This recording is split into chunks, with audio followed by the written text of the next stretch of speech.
Hello दोस्तों, मैं शिवानी आप सभी का अपने चैनल मोटिवेशन की दुनिया शिवी में स्वागत करती हूं। तो दोस्तों, आज मैं एसएससी जीडी का एनालिसिस करने जा रही हूं, जो कि आज 25 नवंबर का है। ठीक है, तो पहला देखिए क्वेश्चन पूछा गया था, जो कि करंट का था। Red ribbon quiz grand finale का उद्घाटन किसने किया? तो इसका आंसर था डॉक्टर हर्षवर्धन।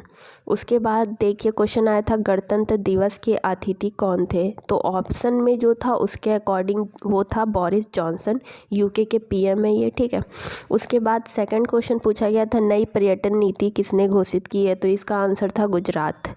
ये भी करंट का क्वेश्चन है, तो आप करंट अच्छे से पढ़ के जाइए। और करंट ऐसा सुनने में आया है कि 2020 की आ रही है। उसके बाद आर्टिकल से क्वेश्चन आ रहे हैं एसएससी जीडी में। और उसके बाद क्वेश्चन आया था, शिक्षा का अधिकार लागू कब हुआ?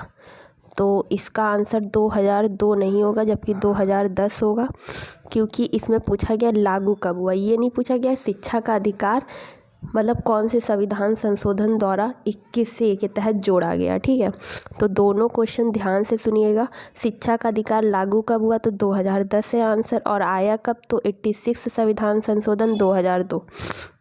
उसके बाद सेकंड क्वेश्चन पूछा गया, मधुमक्खी पालन को क्या कहते हैं? एपीकल्चर कहते हैं। सिंपल सा क्वेश्चन है। विटीकल्चर, अंगूर की खेती, ये सब आप जानते ही हैं। और उसके बाद देखिए क्वेश्चन एक अच्छा सा आया था, कमला हैरिस भारत के किस राज्य से संबंधित हैं? ठीक है, तो इसका आंसर तमिलनाडु है। ठीक है, जैसा कि आपको पता है कमला हैरिस कौन है? यूएसए की उपराष्ट्रपति हैं।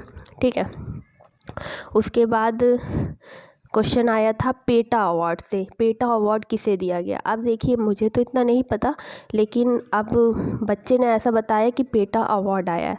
तो अब इससे आप उसमें ऑप्शन के अकॉर्डिंग आप आंसर टिक करेंगे। इसमें दोनों लोगों को दिया गया है, जॉन अब्राहम और नवीन पटनायक दोनों को दिया गया है। ठीक है, उसके बाद आरबीआई एक्ट से आया था कि आरबीआई एक्ट कब आया? तो 1935, ये याद रखिएगा। उसके बाद सेकंड क्वेश्चन आया था, पलासी का युद्ध किस नदी के किनारे हुआ था? देखिए आजकल सभी ये पढ़ते पलासी का युद्ध कब हुआ तो 1757 सभी को पता रहता है। ठीक है, क्वेश्चन इन्होंने देखिए कितना अच्छा पूछा, पलासी का युद्ध किस नदी के किनारे हुआ? तो आंसर है गंगा नदी। ठीक है, उसके बाद नेक्स्ट क्वेश्चन आया, लाल बाग बगीचा कहाँ है? तो कर्नाटक में है, ये भी याद रखिएगा।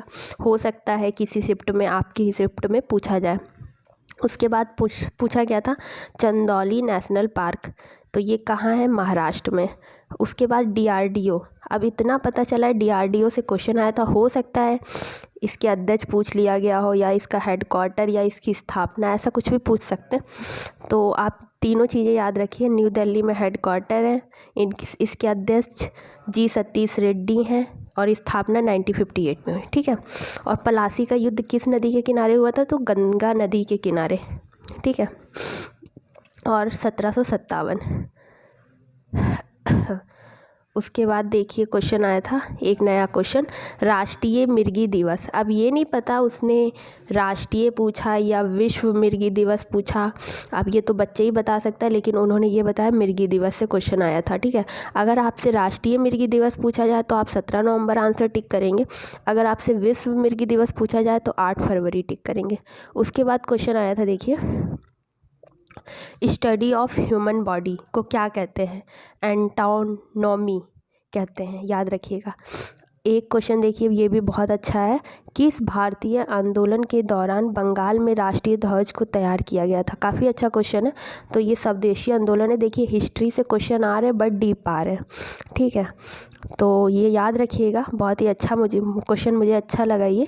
तो याद रखिएगा, स्वदेशी आंदोलन था, चल रहा था उस टाइम, बंगाल में राष्ट्रीय ध्वज को पिघले बकाया के द्वारा तैयार किया गया था। काठमांडू किस नदी के किनारे है? तो बागमती नदी के किनारे है, ये भी याद रखना है।